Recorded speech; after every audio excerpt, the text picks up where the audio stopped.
કા હવે નાખવાનું છે આમાં સવાણું. મસ્ત મજાનું શાક બની ગયું છે. અમે છે ને રસાવાળું શાક ખાઈ છે એટલે અમે જો રસો થોડોક વધારે કર્યો છે. આખું બંધ કર પેલા. ટેન ટેન ખોલ ને કાઈશું. હેલો યુટ્યુબ ફેમિલી, કેમ છો બધા? મજામાં તો મજામાં જશો અને અમારી ચેનલમાં બધાનું હાર્દિક સ્વાગત છે. અને જો મેળામાં અમે બહુ એન્જોય કર્યો કા પણ વ્યૂઝ આવ્યા. હા, પણ જેટલું મેળાના વિડીયોની મેં મહેનત કરી જેટલે શૂટ લીધા જેટલો એડિટિંગ કર્યું ને પણ એ પ્રમાણે મારે વ્યૂઝ ન આવ્યા તો કાંઈ નહીં, એવું વહેલા કરે કોક સડ ઉતર વહેલા કરે. અને હવે અમારે જવાનું છે કામે. એ પાછા 10 વાગે. આજે 10 વાગી ગયા છે કેમ કે ડાયમંડ હતા નહીં, ડાયમંડ આવે પછી જવાનું હતું તો સવારના 10 વાગ્યા છે.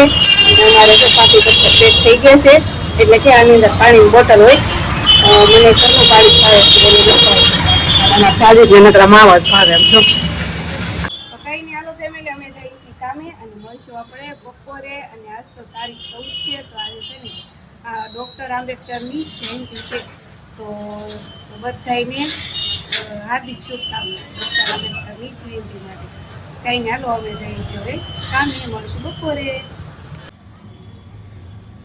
જો સાજી છે ને ટમેટા મળે છે, ડુંગળી મળી નાખી છે અને બપોર પડી ગયા છે. આવી ગયા છીએ અમે ઘેરે અને આજ ફરી પાછું અમારે બનાવવાનું છે સવાણાનું શાક. જો આપણે છે ને 5 રૂપિયાવાળું સવાણું લેતા આવ્યા છીએ કેમ કે 5 રૂપિયાનું સવાણું અમારે તો બહુ થઈ જાય 2 જણાને. તો એકવાર મેં સવાણાનું શાક બનાવ્યું હતું ને તો એ બધાની બહુ કોમેન્ટ આવતી હતી કે સવાણાનું શાક કઈ રીતે બનાવો છો એમ, એ જો અમને રેસીપી આપજો. તો છે ને અમે આજ સવાણાનું શાક બનાવી છીએ તો થોડી થોડી ટિપ્સ તમને આપતા રહીશું તો તમે વિડીયો જોવાનું ભૂલતા નહીં. હાલો સાજી જો હવે સવાણાનો શાકનો વઘાર મારે છે. રાઈ જીરું વઘાણી નાખી દીધા છે. હવે શું નાખવાનું છે? કાંદા. તો જો કાંદા નાખી દીધા છે. કાંદાને પકવી નાખીએ. સાજીદ છે ને તમને બધાને સવાણાના શાકની રેસીપી આપે છે તો જોજો જો સવાણાનું શાક એક નંબર બનશે. કા સાચું કે ખોટું? મને તો સારું લાગે, પછી બીજાને આમાં હવનો ટેસ્ટ. હા, એ તો હવનો ટેસ્ટ અલગ હોય. જો આમાં શું સાજીદે નાખી દીધું છે? લસણ ને મરચું. લસણ, મરચાં અને આદુ બધું ખાંડીને. કા માથે જો પછી આ ટમેટા. હા, કાંદા થોડાક પાકી જાય ને પછી ટમેટા નાખવાના. કાયલા નકર પછી કાંદા નો પાકે. હા, ટમેટા છે ને કાંદાને પાકવા ન દે. આપણે સ્વાદ અનુસાર નિમક નાખવાનું છે. બહુ જાજુ ન પડી દે નકર પણ ગેસ ધીમો કરજો, વળી જાય વઘાર. નહીં બળે. આ જો હલ્દી મીડિયમ જ સુધી નાખવાનું. હળદર, નિમક, ધાણા જીરું, ગરમ મસાલો થોડોક જ નાખવાનો છે, સ્વાદ આવે એવો. કા મીડિયમ જ. હવે મરચું. લસણ વાળી ચટણી છે. હો હા, એ મને ખબર છે. મેં ભેળવું હતું કયો તો. હા, મેં ભેળવું છું. આપણે જેવું તીખું ખાતા હોય ને એ પ્રમાણે આ નાખવાની. બસ ઓછી નાખો, ઓછી. નકર આ તો પછી ગરમ પડે. પછી આપણે જો એક ગ્લાસ ભરીને પાણી નાખી દેવાનું એટલે થોડુંક આમ ઉકળવા મળશે. આપણે આ ગ્રેવી તો હજી પાકી ગઈ છે. હાલો હું તમને આર્યનભાઈના કારનામાં બતાવું. એને એમ કે મારા મમ્મી પપ્પાનું ધ્યાન મારી પાસે નથી, જોઈએ હું કાંડ કરે છે ને એ બતાવું. ઓય, શું કરતો તો? હે, શું કરશો? શું કરતો તો? બોલ બોલ. ઈ છે ને કાંઈ નહીં બોલે કેમ કે વાકમાં છે. ફ્રીઝરમાં જે બરફ થાય કે નહીં એ આમ ઉખેડીને ખાય. આ એવું કરે, આ એવું કરે, કઈ ના કઈ આમ દેખાવ નથી ભોળો, આમ બહુ બોલો. તો મસ્ત મજાનું આપણે ગ્રેવી જે કરી હતી ને એ ઉકળી ગઈ છે.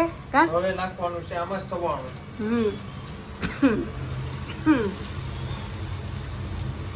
આપણે જો થોડાક ધાણા નાખી દેવું શાકમાં પાકે ને એમ. પછી બીજા તો માથેથી આપણે નાખી આવે પાકે ને એનો સ્વાદ અલગ આવે. કા તો કઈ ને હાલો આપણે શાક બને ને એટલે હું તમને બતાવું. તો આમાં જો કાંઈ જાજી પ્રોસેસ ન હોય, ખાલી એટલું જ હોય એટલે શાક આપણું એક નંબર બની જાય. હમણાં બને ને એટલે હું તમને બતાવું. તો ફેમિલી જો આપણે સવાણાનું મસ્ત મજાનું શાક બની ગયું છે. અમે છે ને રસાવાળું શાક ખાઈએ છીએ એટલે અમે જો રસો થોડોક વધારે કર્યો છે. તો હાલો આવી જાઓ મસ્ત મજાનું સવાણાનું શાક ખાવા, અને તમે લોકો પણ ઘેરે ટ્રાય કરજો, મજા આવશે. હાલો એ તો ઓલું તોડ્યું મગની જાય. હે જો ખાઈને સીધો ફેમિલી બરફ આવી ગયો. અમારા આર્યનભાઈ જો બરફ લઈ આવ્યા. બહુ હાડુડાને ભાવે સારું સારું કાં હે, બહુ સારું સારું ભાવે કાં. શાક રોટલા ઓછા ભાવે એને સારું સારું બહુ ભાવે.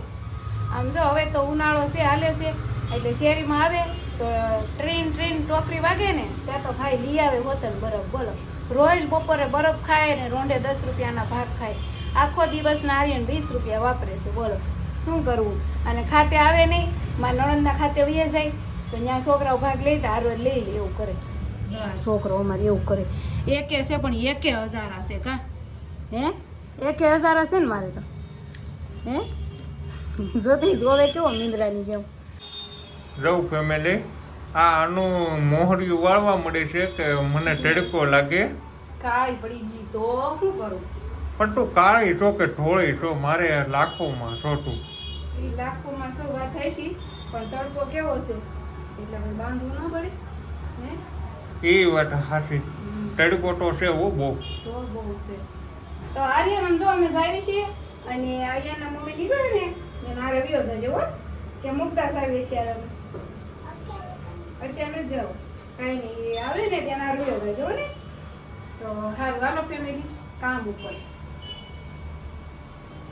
તો ફેમિલી જો અત્યારે રાતના 8 વાગી ગયા છે અને અમે કામેથી વહી આવ્યા છીએ ને અત્યારે સીધા પૂગી ગયા છે પહેલાં તો પેટ્રોલ પંપે, કેમ કે ગાડીમાં પેટ્રોલ ખતમ થઈ ગયું છે તો સાજે કે આરો પુરાવતા જઈએ. જો આ છે પેટ્રોલ પંપ. કયો છે આ બોલી સાઈડ લખેલું છે. કેટલી બધી ટ્રાફિક છે પેટ્રોલમાં. જો શોર્ટેજ પાસો નથી ને. તો ફેમિલી જો આપણે ઘરે આવી ગયા છીએ અને આર્યનભાઈ અમારા ગેલેરીમાં રમે છે અને આર્યન હાટું હું એક વસ્તુ આમાં લાવીશું. તો આપણે આર્યનને પૂછવાનું છે કે આર્યન તાર હાટું હું લાવીશું એમ. આરુ એ આર્યન જો આ ગેલેરીમાં રમે છે આર્યન. અહીં આવેલું હું તારા હાટું કાંઈક લાવીશું. બોલ હું લાવી આવીશું હે કે તો ગેસ્ટ કર કાંઈક વિચાર તો હું લાવ્યા છે મમ્મી એમ. નથી ખબર તો હું તને કહી દઉં હું લાવીશું એમ. હે કહી દઉં આખું બંધ કર પેલા. ટેન ખોલ ને કહીશું ચોકલેટ. જો આર્યન રાજી થઈ ગયો. તો આર્યન હાટું છે ને હું ચોકલેટ લાવીશું. કાર્ય ભાવશે ને મજા આવશે ને હે. તો આર્યનભાઈ હાટું છે ને હું ચોકલેટ લાવીશું. અને આમ તો આર્યન છે ને દિવસનો પૈસા વાપરે જ છે પણ મેં કીધું કાંઈક લેતા જઈએ એમ. હું ગમે કાંઈક આમ લેતા જ આવતા ખાવાની વસ્તુ છે ને લેતા આવતા હોય, કાં દાબેલી છે ને એવું બધું હોય. પણ આજ મેં કીધું આર્યન હાટું ચોકલેટ લેતી જાઉં તો આર્યન રાજી થઈ જાય અમારે કાં હે. હા તો કાંઈ નહીં હાલો ફેમિલી જો આર્યનને ચોકલેટ આપી દીધી અને આર્યન તો રાજી થઈ ગયો. અને સારી રીતે જો હું વઘાર લઈશું ઘેરે આવતા ને આરે જોવો જો ધાણી ફોડી નાખી છે સાસુ ગાયેલા. ધાણી ફોડી નાખી ને કેમ કે ભૂખ લાગી છે એને એટલે કે ધાણી બનાવી નાખું એમ. તો કાંઈ નહીં હાલો ફેમિલી એની સાથે આપણે વિડીયો પણ અહીંયા એન્ડ કરશું. મળીએ હવે કાલના વિડીયોમાં. બાય.